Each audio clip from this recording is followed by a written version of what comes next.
Hello everyone, how are you? So this is part number 10 biology zoology and botany. Part number 9 तक आप जरूर देखिए, काफ़ी अच्छे क्वेश्चन थे। तो आज हमारे लगभग 250 क्वेश्चन कवर हो जाएंगे क्योंकि एक वीडियो में 25 क्वेश्चन होते हैं। ठीक है, और इस जो वीडियो होती है इसकी PDF आपको मिलती है हमारे टेलीग्राम ग्रुप पे, जिसका लिंक है डिस्क्रिप्शन में। और क्वेश्चन की लैंग्वेज हिंदी और इंग्लिश दोनों में ही है, आप अपनी कन्वीनियंस के हिसाब से पढ़ सकते हैं। बट मैं किसी एक लैंग्वेज में बोलता हूँ जो मुझे अच्छा लगता है। ठीक है, तो ये कोई भी एग्ज़ाम की अगर आप प्रिपरेशन कर रहे हैं, चाहे SSC रेलवे या कोई वनडे एग्ज़ाम हो, चाहे स्टेट गवर्नमेंट के एग्ज़ाम हो, तो आप इस वीडियो को देख सकते हैं। क्योंकि जो इसके क्वेश्चन है वो ऐसे नहीं है कि आपने वो चैनल पे देखा होगा सारे के सारे previous year question SSC railway के डाल दिए। ये जितने भी क्वेश्चन हैं सारे किसी न किसी स्टेट गवर्नमेंट, सेंट्रल गवर्नमेंट के एग्ज़ाम में आ चुके हैं। चाहे सेंट्रल गवर्नमेंट का एग्ज़ाम कोई भी हो, वनडे एग्ज़ाम की बात कर रहा हूँ, और स्टेट गवर्नमेंट का एग्ज़ाम कोई भी हो जो वनडे एग्ज़ाम होते हैं, चाहे यूपी पुलिस का हो, राजस्थान पुलिस का हो, बिहार SI का हो, या साउथ का कोई भी एग्ज़ाम हो, तो ये सभी क्वेश्चन इंपॉर्टेंट क्वेश्चन है क्योंकि ये क्वेश्चन रिपीटेशन होते हैं। तो शुरू करते हैं बिना किसी टाइम को वेस्ट किए हुए। ठीक है, आपने देखा होगा लगभग 10 मिनट के अंदर 25 क्वेश्चन कवर करते हैं, तो इट मीन्स ज़्यादा एक्सप्लेनेशन नहीं है। अगर आप थ्योरी पढ़ चुके हैं तभी इस वीडियो को देखें, अगर नहीं भी पढ़ी है तो भी आपको, अगर क्वेश्चन के भरोसे हैं तो क्वेश्चन देखें तो भी आपका एग्ज़ाम क्लियर हो जाएगा, क्योंकि 1000 क्वेश्चन कर लेने के बाद एक भी क्वेश्चन आपका बाकी नहीं रह जाता। ठीक है, अब शुरू करते हैं क्वेश्चन। सबसे पहला क्वेश्चन है, कौन सा ऐसा जानवर है जिसके दिल में 3 चैम्बर होते हैं? 3 चैम्बर होते हैं, कौन सा जानवर होता है? वो होता है लेजर्ड, छिपकली। इसके हार्ट में 3 चैम्बर होते हैं। क्या आप बता सकते हैं ह्यूमन बीइंग के कितने चैम्बर होते हैं? यस, ह्यूमन बीइंग के हार्ट में 4 चैम्बर्स होते हैं। ठीक है, ये आपको ध्यान रखना है। Name the blood vessel which carries blood back to the heart. उस रक्त वाहिका का नाम बताना है जो हृदय तक रक्त पहुंचाती है। बहुत इंपॉर्टेंट क्वेश्चन है, कन्फ्यूजन वाला क्वेश्चन है। इसको बोलते हैं वैन। वैन को हिंदी में भी याद रखना है, इंग्लिश में भी याद रखना है, शीरा बोलते हैं इसको। ठीक है, चलते हैं नेक्स्ट क्वेश्चन पे। Transportation of food in plants take place through. देखो, जो भोजन है, भोजन का जो परिवहन होता है पौधों के अंदर बात कर रहे हैं, वो किसके थ्रू होता है ये पूछा है, तो वो होता है फोलम। अगर मैं बात करूं जो वाटर होता है उसका कैसे होता है, तो वाटर होता है जाइलम के थ्रू, पर हमसे क्वेश्चन पूछा भोजन का परिवहन, वो होता है फोलम के थ्रू। चलते हैं नेक्स्ट क्वेश्चन पे। आफ्टर वुंड और cut in a body blood coagulates through. शरीर में घाव या कट जाने के बाद रक्त किसके माध्यम से जमा होता है ये पूछा है। देखो, रक्त के जमने का क्या कारण होता है, उसका सीधा सा है प्लेटलेट्स। जो प्लेटलेट्स होते हैं, इसको हिंदी में भी और इंग्लिश दोनों में प्लेटलेट्स बोलते हैं, इसके कारण रक्त जम जाते हैं। When blood is forced into the artery wave like expansion take place. जब रक्त को धमनी में धकेला जाता है तो तरंग जैसा विस्तार होता है, तो ये किस कारण होता है ये पूछा है, तो ये होता है पल्सेस, मतलब नाड़ी के माध्यम में होता है ये, B option. Next, in amoeba excretion take place through the process of. देखो, अमीबा में उत्सर्जन प्रक्रिया कैसे होती है ये पूछा है, तो ये होती है डिफ्यूजन के द्वारा, विसरण के द्वारा। बहुत इंपॉर्टेंट क्वेश्चन है ये एग्जाम का। Name of the excretory organ present in earthworm through which excretion take place.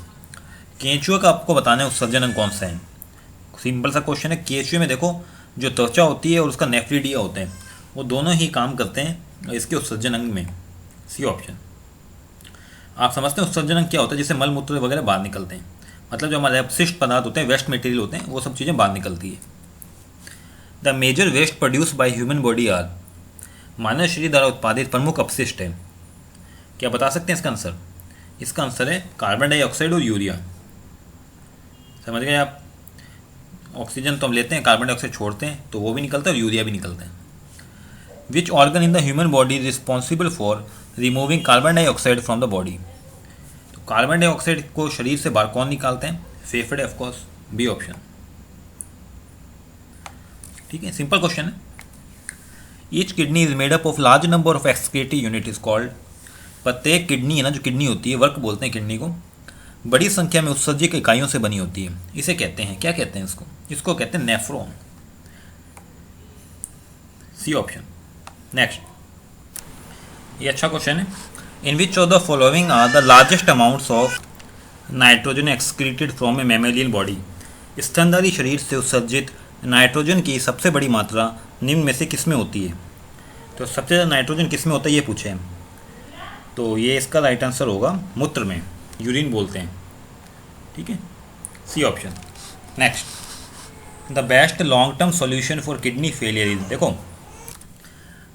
देखो इसका जो अच्छा समाधान होता है वो क्या होता है, वो होता है किडनी ट्रांसप्लांट। वो डायलिसिस ये भी इलाज होता है, बट डायलिसिस में पॉसिबल नहीं है। डायलिसिस में ऐसा नहीं होता कि परमानेंट इलाज होता है, बस ये हाँ सॉल्यूशन है वो भी, बट ये पूछे यहाँ पे दीर्घकालीन मतलब अच्छा लॉन्ग टर्म सॉल्यूशन कौन सा है, तो किडनी ट्रांसप्लांट इसका सही आंसर हो जाएगा। देखो ये थोड़ा सा ऑप्शन गलत है, ओनली बी लिखा है, मतलब डी ऑप्शन भी करेक्ट है, ये दोनों ही सही है कहने का मतलब। What types of nitrogenous wastes are excreted by living organism, हम मतलब हम क्या हैं, हम एक लिविंग ऑर्गेनिज्म है, तो हम कौन कौन से वेस्ट निकालते हैं ये पूछें। तो देखो अमोनिया, यूरिक एसिड और यूरिया हम तीनों ही निकालते हैं, D option. Name the organs that make up the excretive systems in human, human में उत्सर्जन प्रणाली होती है, कौन कौन सी चीज़ें जो उत्सर्जन प्रणाली बनाते हैं। देखो 2 किडनी होती है, 2 यूरेटर्स होते हैं, ब्लैडर एंड यूरेथ्रा होते हैं, ठीक है, आप इसको हिंदी में देख सकते हैं, डी ऑप्शन का करेक्ट होगा। Which vessel carries blood to the kidney, कौन सा गुर्दे को रक्त पहुंचाते हैं, इंपॉर्टेंट क्वेश्चन है, बहुत ज़्यादा इंपॉर्टेंट क्वेश्चन है।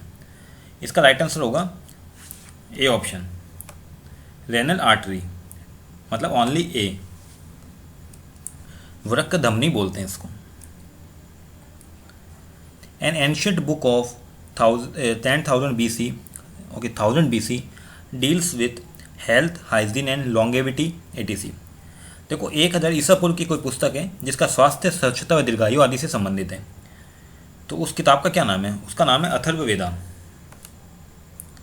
एक बात और बताता हूँ, ऐसा कोई भी साइंटिफिक प्रूफ नहीं है जो हमारे वेदों में नहीं लिखा, ठीक है, तो मान के चलिए हम लेकिन जो फॉलो करते हैं वो होती है, हम एक अंग्रेज़ों की चीज़ें फॉलो करते हैं, बट एक्चुअल में हमारी संस्कृति जो सनातन धर्म की संस्कृति है उसमें ऑलरेडी सब चीज़ें रिटर्न है, ठीक है।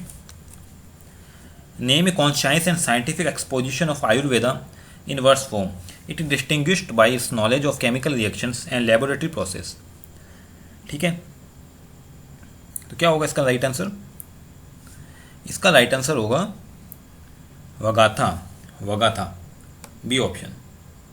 हिंदी और इंग्लिश दोनों में इसका सेम नेम है।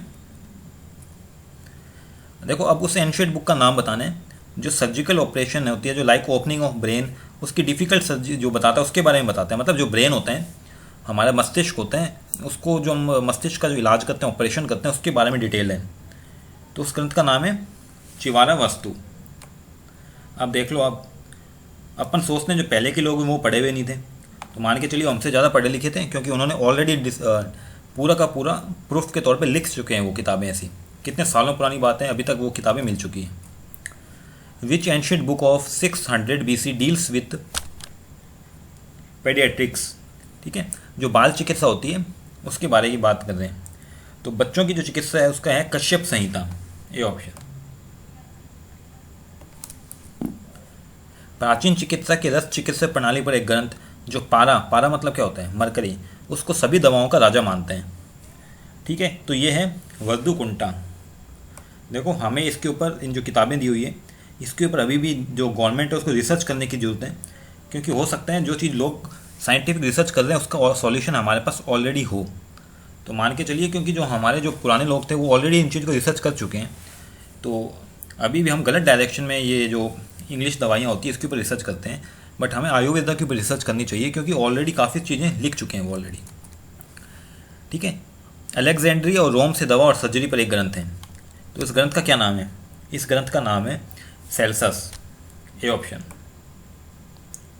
चलते हैं नेक्स्ट क्वेश्चन पे। कौन सी प्राचीन पुस्तक वेदों में है चिकित्सा का संहिताकरण है, मतलब चिकित्सा का संहिताकरण कौन सी वेद की पुस्तक है, उसका नाम है Bhela Samhita, A option. Who is considered as the father of western medicine, पश्चिम दवाओं का जनक माना जाता है, किसको माना जाता है, तो ये माना जाता है हिपोक्रेटस को, नाम सुना ही होगा आपने बायोलॉजी के अंदर, हिपोक्रेटस, इन्होंने भी काफ़ी किताबें लिखी है।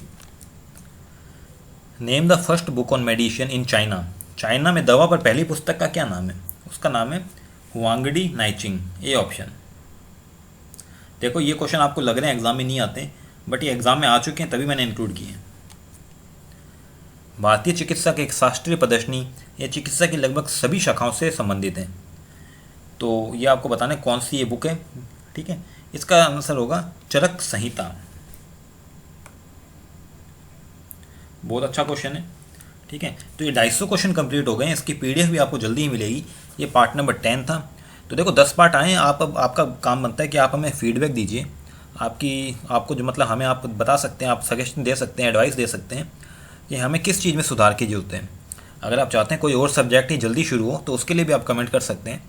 और अगर आपको वीडियो अच्छी लगे तो भी आप कमेंट करके हमें अप्रिशिएट कर सकते हैं। It will definitely build my confidence to make more videos for you. Okay, so जो टेलीग्राम है उसका आप ज़रूर लिंक देखिए, जो डिस्क्रिप्शन है उसमें लिंक दिया हुआ है। अगर वीडियो से अगर आपको थोड़ी बहुत भी हेल्प मिलती है तो सब्सक्राइब कीजिए, कर सकते हैं आप हमारे चैनल को। ठीक है, वीडियो को लाइक कीजिए, शेयर कीजिए। Thank you for watching.